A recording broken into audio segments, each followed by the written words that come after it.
Hi, welcome back to my channel. I feel like a whirlwind this morning. It's only 9:52. I've already been to group, weighed in, well, driven there, and we were saying on the way there it was like a ghost town.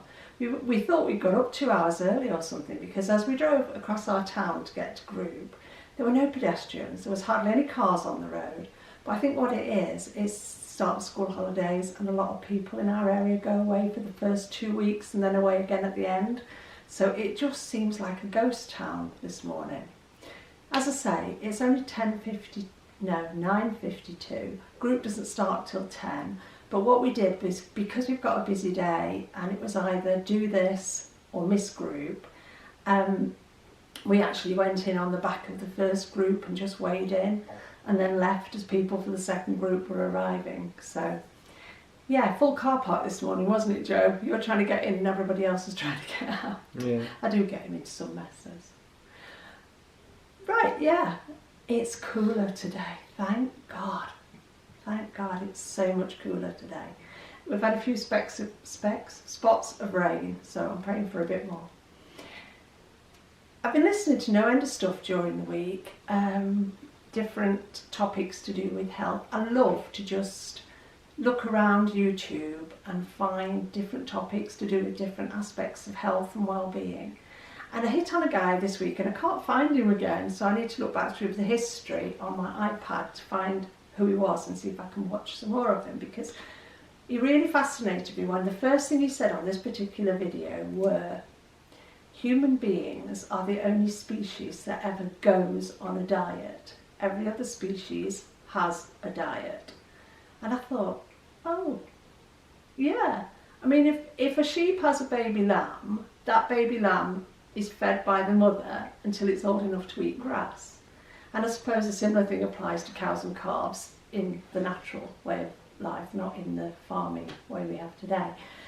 But most animals, like, we had a conversation a little while ago about dogs, because Joe and I love big dogs. We like retrievers, don't we, Joe? Yeah. Very fond of retrievers. And there's one behind me. That's Robbie, who was my guide dog. But we don't believe, and this is only our opinion, you may differ, we don't believe a dog should ever be fed a vegan diet because it's not natural.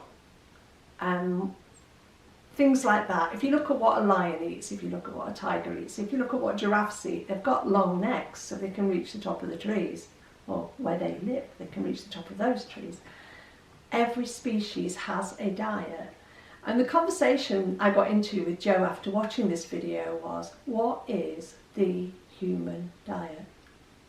And if we look back in history, I mean, going back thousands of years to Neolithic or whatever they were called back then, men, were we born to be hunter-gatherers?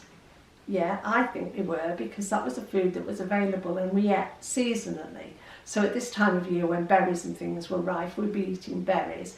In the winter, I guess, more meat, because you had to catch it and kill it before you could cook it and eat it, didn't you? And we were just discussing about how it's changed over the generations, from my generation to growing up in the 50s and 60s as a child, to Joe's generation growing up in the 90s and the zeros as a child, how it's changed.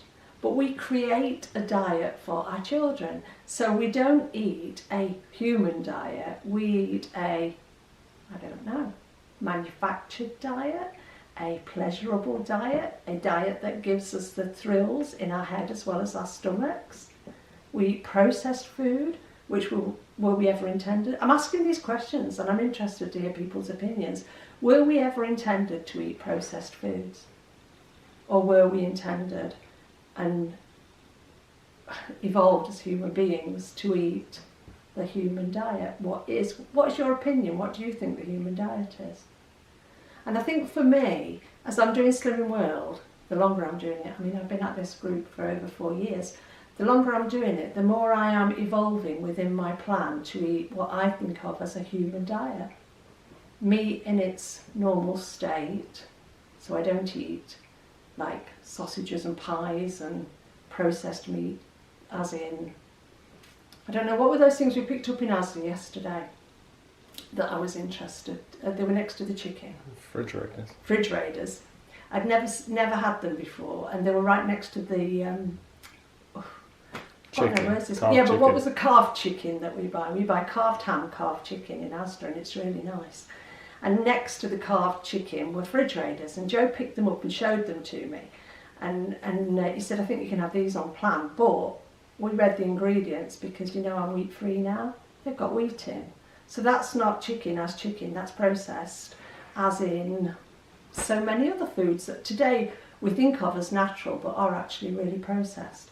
And I think as my plan evolves and my tastes have really, really changed, I am moving far more into eating food as it is, like, you know, not processed, not messed around with, not stuck in a sauce or bought in a tin or dried in a packet or whatever. And I'm enjoying it so much more. And this week it's kind of come into its own because I haven't wanted hot food all week. But I might go on to talk about that in a bit. So yeah, what do you think? If you'd like to leave a comment, if you've got time, what do you think the human diet is? And isn't it interesting that as humans we are the only species that goes on a diet and doesn't just have...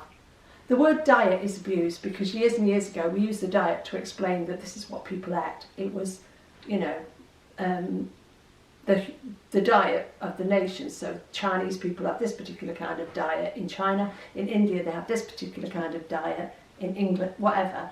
We didn't use it as a word that denoted weight loss. That's quite a modern phenomenon. So yeah, anyway, enough said about that. Joe's got some headings because as the week's gone on I've jotted one or two things down on my phone. Food funeral.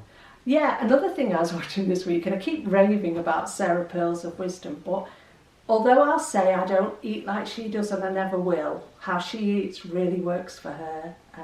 She's a prime example of having evolved into where she is now, and it works. But something she talked about this week, she was talking about a lot of people struggling in the summer, getting to the place where we're approaching the 1st of August and you may be thinking about starting your weight loss journey again and all this lot. And then she was saying sometimes, you know, people talk about, and she's experienced it herself, that feeling when you've got to get it out your system. You know, I remember the taste of, what would it be with me? Caramel chocolate. I remember the taste of, what was that cake I wanted? Swiss gatto. I remember the taste of whatever, egg custards, all those things that I remember that I think I really loved. And I've got to get it out of my system. I've got to have all of that before I can have a clean slate and start again. I've done that so many times. But she referred to it as a food funeral. It's a dead end. It's not a dead end. It's a completion. It's a whatever.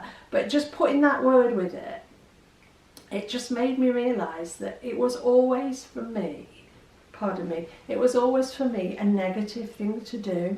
Because I would say to myself, I've got to have egg custard, I've got to have caramel chocolate, I've got to have this, oh, Bourneville have bought a new orange chocolate out, I must taste that. They never did it for me. The thoughts in my head and what I thought I was going to experience was always so much better than what I actually got once I'd been to Asda and forked out 20 quid for a load of junk. And the way she was talking about it on a video she put up one day this week, and she referred to it as the food funeral. And I think I'm going to make a note of that in my weight loss file and try and remember that. So the next time that feeling comes up in me that I've got to get it out of my system, I've got to have this, I've got to have that, I've got to get it out of my system, I'm going to remind myself that, no, you don't need a food funeral tonight, Jane. You need to be positive about living this lifestyle and loving it, which is where I'm actually at today. But it's not always easy to hold on to that feeling, is it? The next heading? Boiled eggs. The only cooked food I have eaten this week, with the exception of one thing I'm going to mention in a moment, is boiled eggs. I haven't wanted hot meals this week because of the weather. I mean, everybody's been saying, you know, it's so hot. And I just have not wanted hot meals. So I've been boiling some eggs every 3 or 4 days, keeping them in the fridge once they've cooled, and adding them to different salads, different vegetable mixes and whatever, and really feel better for having eaten cold food all week. Now, every night Joe cooks a proper dinner, he cooks a meal. And I came in at 8 o'clock on Saturday night, no, Saturday night. I came in at 8 o'clock on Thursday night from the pub, and it was the hottest day, or they were talking about the hottest recorded day. I walked into the kitchen, he'd got cauliflower steam, he'd got rice cooking, he'd got beef cooking, and I'm like, but Joe likes a hot dinner. And we're all different, aren't we? But I have really benefited this week from just eating cold food. Apart from one thing, last Sunday morning, Joe had gone off to work, and I was going to make my breakfast. Was it Sunday or was it Saturday, Joe? Did you work Saturday or Sunday? I can't remember. Sunday. Must have been, yeah, it was Sunday. I decided that although I'm now, steering clear of the wheat and that, I would have Readybreak. We've got some Readybreak in the cupboard. I'd have Readybreak for my breakfast. So I weighed out my 40 grams, put my milk in, put it in the microwave, cooked it, ate it. I love Readybreak. It's a childhood taste, isn't it? But oh my God, did I pay for it. By the time Joe came home from work at about 5:30, I looked like I was 8 months pregnant. And it was funny, wasn't it, Joe? Yeah. It was funny. Because you know that feeling when you've had Christmas dinner and then you've stuffed your pudding down and then you've kept eating the chocolates all day and you feel so full that you think it physically hurts? Well, that's how I was by the time Joe got home from work, from 40 grams of Readybreak. Because although it doesn't have wheat in it, it's got gluten in it. And I thought my only thing was a problem with wheat gluten, but gluten's gluten. Rye has it in, barley has it in. You need to be mindful of that if you've got a problem with gluten. I thought my problem was more wheat. But my stomach at this side just swelled. And honest to God, it was rock solid. I looked like I'd swallowed a rugby ball, didn't I? I've never noticed it that obviously before. So the other thing about it that really, really sticks in my mind is the fact that once I'd eaten it, I wanted more. Once I'd eaten it, didn't touch the sides. Once I'd eaten it, I was bloody hungry. And identifying those sort of reactions from different types, I don't know why I'm sounding like that, I'm a teapot. Identifying those sort of reactions from different foods is really interesting. Because a lot of us who've had weight problems all of our lives do have intolerances that we're not aware of. Like, I'm not good with dairy, as in milk, cow's milk and things like that. I eat cheese occasionally, but I only eat goat's cheese. My milk is all coconut milk. Because if I go to my friend's on a Tuesday, now she buys coconut milk for me, bless her, she orders it from Amazon specially. But if I go on a Tuesday and she forgets, and she's in her 80s, so I'm not criticising her, but she forgets to put coconut milk in my coffee and she puts cow's milk in it, I'm not going to reject it and say, go make me another fresh coffee. I'll drink it, but I've got to pay for it. Just one cup of coffee is enough to give me a bellyache if it's made with cow's milk. So all of these things, I think the further you get into your journey, the further you get into maintaining or trying to maintain in my case, the more you learn about your physical reaction to different foods. Another thing I really notice, is how sweet things are. Like, okay, I'm going crazy on cherries at the moment. It's a short season, I did this last year. 400 grams of cherries a day is passing my lips. I confess to it, I can be greedy even with cherries. But while they're around and while they're, good ones, I'm going to eat them because it's a short season, and when they're gone, I don't want the little tiny, not tasty ones. So I can deal with something like that. It's not a long-term problem. But I'm just saying, even something like cherries I can be greedy around because it's sweet. I noticed the other day, I bought a bag of grated carrot in Asda, and I noticed I always decant all my chopped up and prepared stuff into different Sistema pots and put them in the fridge, so that when I want to put a meal together quickly, all I have to do is get my pots out, go, like, did you get that, Joe? Put all my meal together in 2 or 3 minutes. Because the last thing I want to do when it's hot, and well, I'm lazy anyway, I don't want to be spending ages in the kitchen, I'm not a natural cook. I bought this bag of grated carrot, and I was decanting it into a pot, but I kind of took a big pinch of it, put it in my mouth. And I was like, my God, that's the sweetest fruit. Now, at one time, I would not have noticed that, so my taste has totally changed. That's a good thing, because I'm now encouraged to eat fruit and vegetables, where I was the woman who didn't touch a fruit or a vegetable once for 5 years, not one in 5 years. And now it's what I reach for first, because I'm loving the taste of things like that. Yeah. Next one, Joe. Sorry, forgive me. No walking, no breakfast. It's been so hot, I mean so hot, that I haven't been out for a walk all week. Joe's been out and about and doing his normal stuff, but I just haven't wanted to. I can't face walking up the hills near where we live, trudging the streets, walking the tram track into town and all that lot when it's a blazing sun, because I'll just burn. And I'll stand here and make an absolute confession to you. I never, ever wear sunscreen. I don't like it. I don't like what it does to my skin. I don't like how it feels. I don't use any kind of creams at all because I don't like to feel anything on my skin. Now, some people might say you're really foolish, and I take that on board. But I'm not foolish if I don't go outside in the sun. It doesn't matter whether I've got sunscreen on or not, does it? And one thing while I'm on this subject, can I actually encourage people to wear sunglasses? Because when we protect our skin on our arms, our faces, our necks, whatever, we often forget our eyes, and especially for children.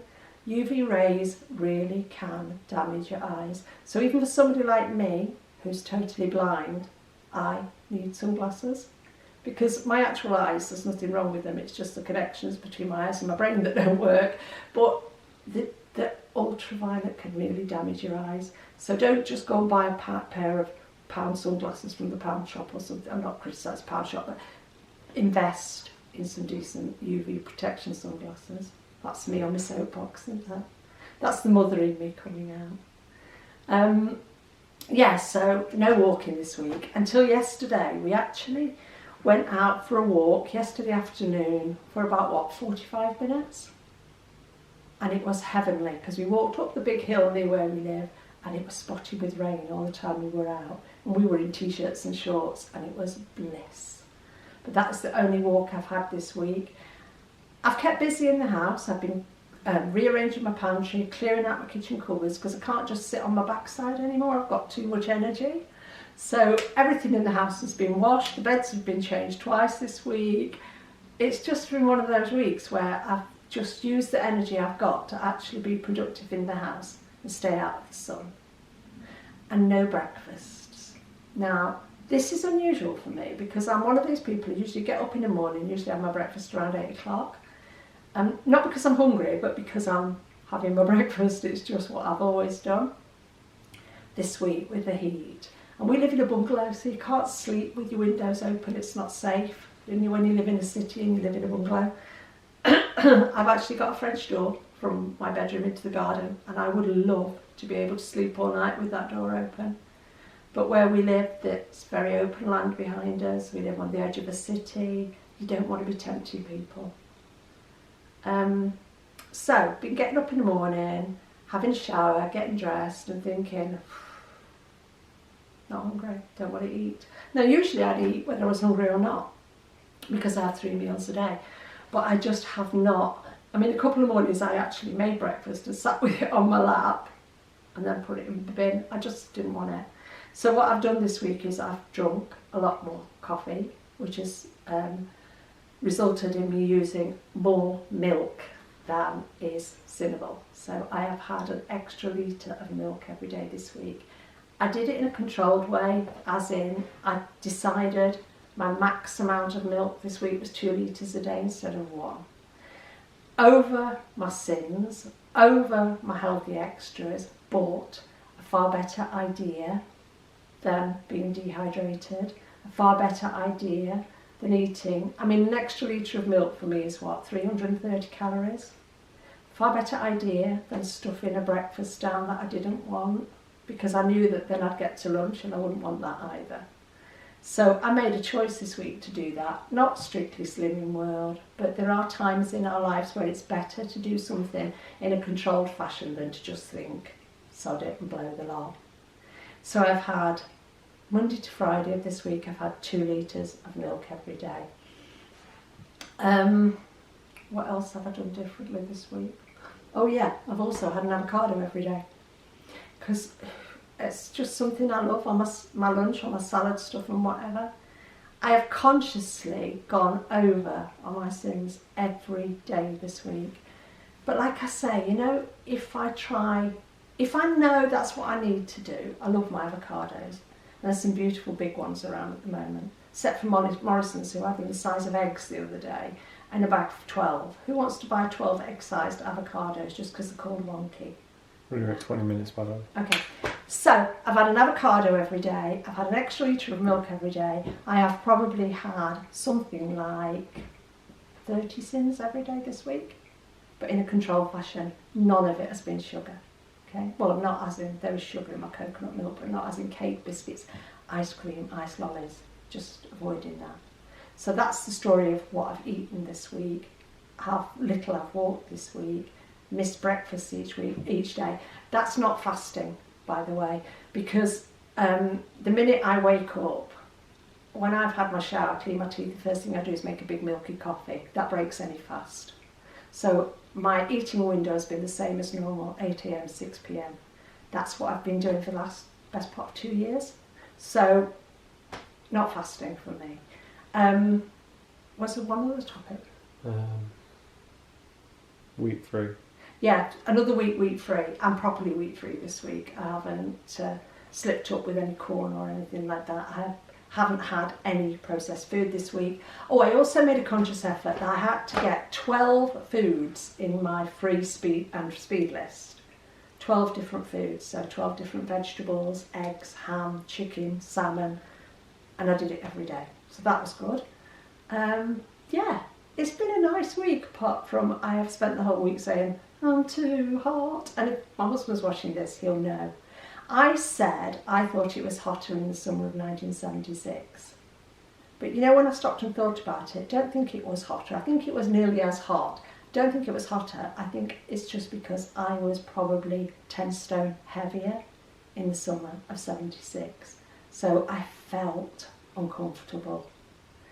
This week I've coped really well with the heat in that my size isn't an issue anymore. For me, it's just staying out of the sun. And I've been getting texts every day from my friend who's in Corfu saying it's 42 degrees here. And I'm thinking, I'm melting and it's only 31. So I'm not a sun worshipper, I'm just not. I'm a cold weather girl. My favourite season is autumn, my second favourite season is winter, my third favourite is spring, and I could quite happily go somewhere cold for the summer. Results this week, didn't really see anybody at group, only people to say hi and bye to, because we literally ran in and we ran out. As I say, I have had at least 30 sins every day, but that's fine because I'm maintaining, and they've been savvy. And my result this week is a £0.5 gain. So I think that shows the difference for me. Because I've upped my sins, if I actually worked out how many calories I've had a day, I average around probably 1600, 15 to 17, let's say. And that hasn't changed in what I've eaten this week, because taking out breakfast and swapping it for a litre of milk probably results in similar calories. And although I'm not on a calorie counting plan, and I'm not saying that Slimming World is a calorie counting plan, what I am saying is there are weeks when I have to be sensible and not just stick to Slimming World and feel deprived, or blame Slimming World for being deprived. Anyway, been a good week. I'm going now because I have got the busiest of weekends. So we'll be back next Saturday. Have a great week, and if you want to comment about the human diet, I'd really like to read it. Take care, everybody. Remember, it works if you work it. It won't if you don't. And enjoy it.